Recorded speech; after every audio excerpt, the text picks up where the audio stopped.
সুপ্রিয় শিক্ষার্থী, আশা করি তোমরা সবাই ভালো আছো। তোমরা যারা অষ্টম শ্রেণীতে আছো তোমরা অবশ্যই অবগত আছো আজকে আগামীকাল সোমবার তোমাদের বাংলা পরীক্ষা অনুষ্ঠিত হবে। এই মুহূর্তে আমি তোমাদের আগামীকাল অনুষ্ঠিত হওয়া বাংলা পরীক্ষার প্রশ্নপত্রটা দেখিয়ে দেবো। সুপ্রিয় শিক্ষার্থী, যদি তোমরা আমাদের এই চ্যানেলে নতুন হয়ে থাকো অবশ্যই সাবস্ক্রাইব করে রাখবা, কারণ একটু পরে আমি সমাধান ভিডিও নিয়ে আসছি। চলো দেখে নিই তোমাদের আগামীকালকে অনুষ্ঠিত হওয়া বাংলার প্রশ্ন। সামাজিক মূল্যায়ন 2024, শ্রেণী অষ্টম, বিষয় বাংলা। তোমার বিদ্যালয়ে উন্নত বিষয়ক বৈঠক অনুষ্ঠিত হবে। এই বৈঠকে সকল শিক্ষক, অভিভাবক একত্রে হয়ে শিক্ষার্থীদের নানা প্রয়োজন এবং বিদ্যালয়ের নানা সমস্যা ও সম্ভাবনা নিয়ে আলোচনা করবেন। এই আলোচনাকে সামনে রেখে শিক্ষার্থীদের কাছ থেকে লিখিত মতামত ও চাহিদা বা দাবি আহ্বান করা হচ্ছে। বৈঠকে শিক্ষার্থীদের নানা বিষয়ে নিজেদের ভাবনা ও মতামত প্রকাশের সুযোগ থাকবে।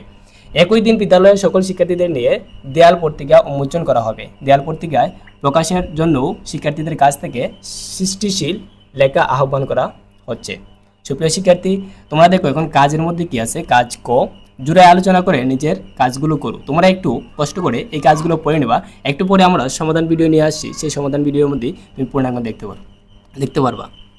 এর আগের ভিডিওতে আমি তোমাদেরকে সমাধান ভিডিও দিতে পারি নাই, কারণ আমি অসুস্থ ছিলাম। এখন আমি পূর্ণাঙ্গভাবে সুস্থ। আশা করি একটু পরেই তোমাদের সমাধান ভিডিও নিয়ে হাজির হতে পারবো। সো কাজ একটা তোমরা পড়ে নেবা, আর তোমরা একটু দেখে নাও কাজ একে কি বলছে। বৈঠকের সামনে রেখে এবং বৈঠকের দিনকে কেন্দ্র করে পাশের সহপাঠীর সাথে আলোচনা করে নিচের কার্যক্রমগুলো অনুসরণ করো। এরপর খাতায় লেখো।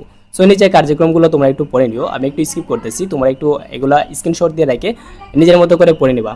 আর 2 নম্বরে কি বলছে, তালিকা থেকে যে কোনো একটি প্রয়োজন বা সমস্যা নিয়ে 2টা যোগাযোগের নমুনা তৈরি করো।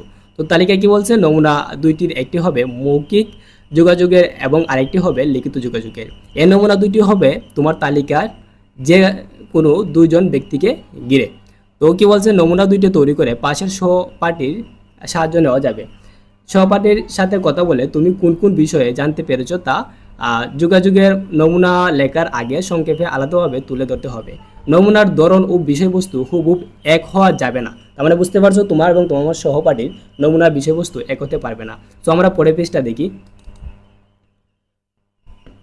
পরের পেজ আছে কি, কাজ ক, দেয়ালে প্রতিকার দেওয়ার জন্য রচনা তৈরি করো। রচনাটি তৈরি করতে নিচের নির্দেশনা ও নমুনাগুলো অনুসরণ করো। কাজটি করতে হবে দলগত আলোচনার মাধ্যমে। প্রতি দলে 4 জন করে সদস্য থাকতে হবে। দলের সদস্যরা নিজেদের মধ্যে আলোচনা করে ঠিক করবে যে কোন ধরনের রচনা তৈরি করবে। তবে প্রত্যেকটি দলে ভিন্ন ধরনের রচনা নমুনা থাকবে। সো এগুলো তোমরা একটু কষ্ট করে পড়ে নিবা, আমরা সমাধান ভিডিও নিয়ে আসছি ইনশাআল্লাহ। সো এরপরে কি বলছে, নিচের কয়েক ধরনের লেখার নমুনা দেওয়া হলো। উপরে যে তোমার এখানে যে কাজটা করার কথা বলছে, এই ক্লাসটা লেখার কয়েকটি নমুনা এখানে তুলে ধরছে, এগুলো তোমরা একটু পড়ে নিবা। একে কি বলছে, উপরে যে কোনো একটি ধরন বেছে নিয়ে তোমার বিদ্যালয়ের পরিপ্রেক্ষিতে 200 শব্দের মধ্যে একটি রচনা লেখো।